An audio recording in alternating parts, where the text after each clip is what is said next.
लोग लकार के बारे में जानेंगे। कुछ बच्चे हमारे खड़े हुए हैं, लकार की बगिया में फूल की गमले में फूल की तरह कुछ बच्चे फूल की तरह खड़े हुए हैं।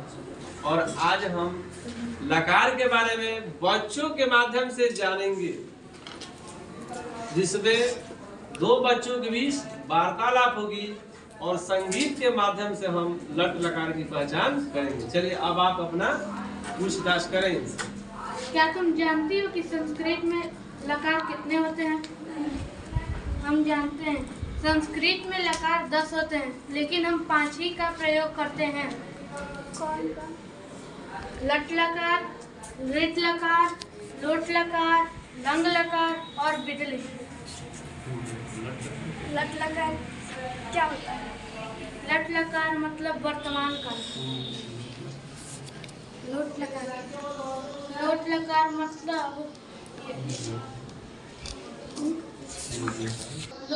मतलब अनुज्ञा था। जोर से थोड़ा बोलो ना, लाउडली बोलो। ऋत लकार का मतलब ऋत लकार क्या होता है? ऋत मतलब भविष्य काल। लंग लकार क्या होता है? लकार मतलब भूतकाल। आज मैं आपको संगीत के माध्यम से लट लकार के बारे में बताऊंगा।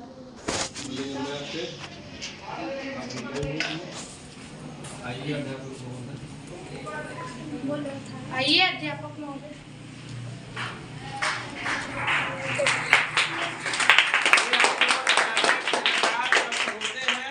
लेकिन हमारे दैनिक जीवन में 5 ही लकार का प्रयोग होता है। कुछ बच्चे बताए थे, पहला लट लकार। तो लट लकार मतलब क्या होता है जी? वर्तमान काल होता है। लट लकार मतलब वर्तमान काल। और संगीत के माध्यम से हम जानेंगे कि लट लकार क्या होता है। चलिए शुरू करेंगे। तीता हयंती सीता था आमी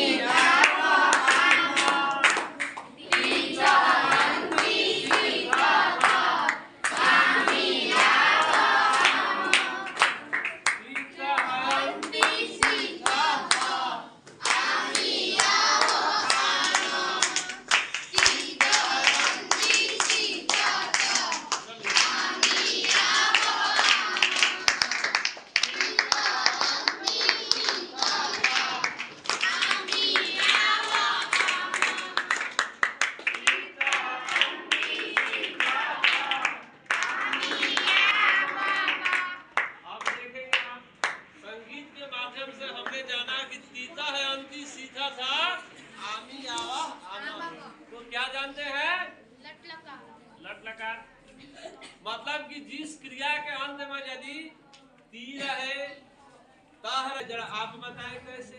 एक वचन में क्या होगा? बोले बोले, आप इधर से बोलेंगे। तीतः अंति सी, आप बोलेंगे तीतः अंति सीथा था। तीतः अंति सीथा था आमी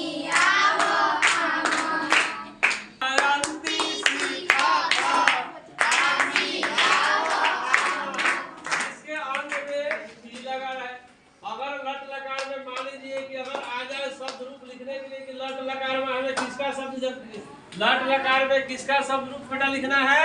पठ का। किसका लिखना है? पठ में। पठ में पढ़ना। तो हम कैसे जानेंगे कि वह लट लकार है? क्योंकि पठ भी पढ़ना होता है। तो सबसे पहले हम अपने दिमाग में संगीत बैठाने सर तो सिखाए थे कि गीत के माध्यम से लट लकार यानी तीता अंति जिसमें लगा रहे। तो चलिए, तीता अंति सीधा था। अरे बोलिए। सीता अंति सीता था आमी आवो आमो। सीता अंति सीता था आमी आवो आमो। सीता अंति सीता था आमो। स्टार्ट। मुझे समझ में नहीं आया। नहीं आया समझ में? इसमें सभी बच्चों को समझ में आया? Yes, अरे हमें देखकर ना बोले। लकार की बगिया में कुछ बच्चे खिले हुए हैं फूल की तरह, लकार की तरह। अभी बोली कि सर मुझे समझ में नहीं आया। समझाएं आप, बोले मुझे समझाएं। तीता अंति सीधा था, जिसके अंत में, जिस क्रिया के अंत में ती लगे, जिस क्रिया के अंत में ता लगे, जिस क्रिया के अंत में अंति लगे, वह जिस क्रिया के अंत में सी लगे, जिस क्रिया के अंत में था लगे, जिस क्रिया के अंत में था लगे, जिस क्रिया के अंत में आमी लगे, जिस क्रिया के अंत में आवा लगे, जिस क्रिया के अंत में आमह लगे, तो उसे हम कौन सा लकार जानेंगे? लट लकार। अब गीत के माध्यम से जोड़ेंगे। पाठ का लिखना है तो चलिए। अंति सीधा था, आमी आवा आमा। सीता अंति सीधा था, आमी आवा आमा। पठती पठता पठन्ति, पठसी पठता पठन्ति, पठामि पठाव पठामा। सीता अंति सीधा था, आमी आवा आमा। पठती पठता पठन्ति, पठसी पठता पठन्ति, पठामि पठाव पठामा। मुझे समझ में आ गया। समझ में आया? कैसे बोलो? मुझे समझ में आ गया। आपको समझ में आया? आप लोग को समझ में आया? कैसे बोलो? कैसे समझ में आया? कैसे जानेंगे कि लट लकार होगा? जोर से बोलिए। कैसे समझ में आया? क्योंकि सर जिस वर्ड के बाद ती तो अंति आएगा। अरे आप गाकर बताएं, आप संगीत में गाकर बताएंगे तभी आपको याद रहेगा। आप बताएं कैसे समझ में? आप सबको एक साथ गवाएं। अंति सीधा था, आमी आवा आमा। सीता अंति सीधा था, आमी आवा आमा। आपको समझ में आया? बैठ जाओ। आपको समझ में आया? चलिए आप बताएं कैसे हम मानेंगे कि आपको समझ में। पाठ का सुनाएं। पाठ का सुनाएं। पठती पठन्ति, पठसी पठता पठन्ति, पठामि पठाव पठामा। आपको समझ में आया? चलिए आप गछ का सुनाएं लट लकार में। गछती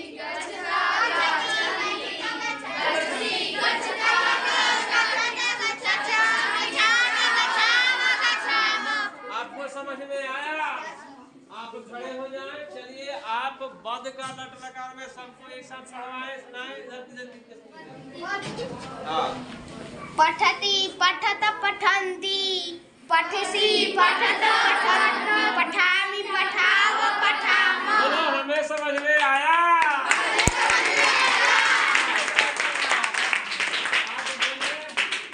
चलिए आप खड़े हो जाएं। प्रिया आपको समझ में आया? यदि आपको लट लकार में यदि आपको आ जाए लिखने के लिए कि आप हंस का लिखे तो क्या करेंगे? दिमाग में पहले क्या बैठाएंगे? संगीत बैठाएंगे। और कौन सा संगीत है जो आप जानेंगे कि लट लकार होगा? बोलो। सीता था, आमी आवा आमा। सीता अंति सीधा था, आमी आवा आमा। लकार की बगिया में हम आते हैं। सबसे पहले क्या लिखेंगे? प्रथम पुरुष। प्रथम पुरुष आ जाए। प्रथम पुरुष कहाँ लिखेंगे? इधर खड़े। अभी बताए थे सीता है अंति सीधा था, आमी आवा आमा। चलिए मेरे प्यारे बच्चों, ये तो हम जान गए कि तीता अंति जोड़ेंगे तो होगा, लेकिन उसके पहले आपको तीन बातें याद रखना होगा। कौन कौन? पहला कौन है? प्रथम पुरुष। प्रथम पुरुष के लिए ताली।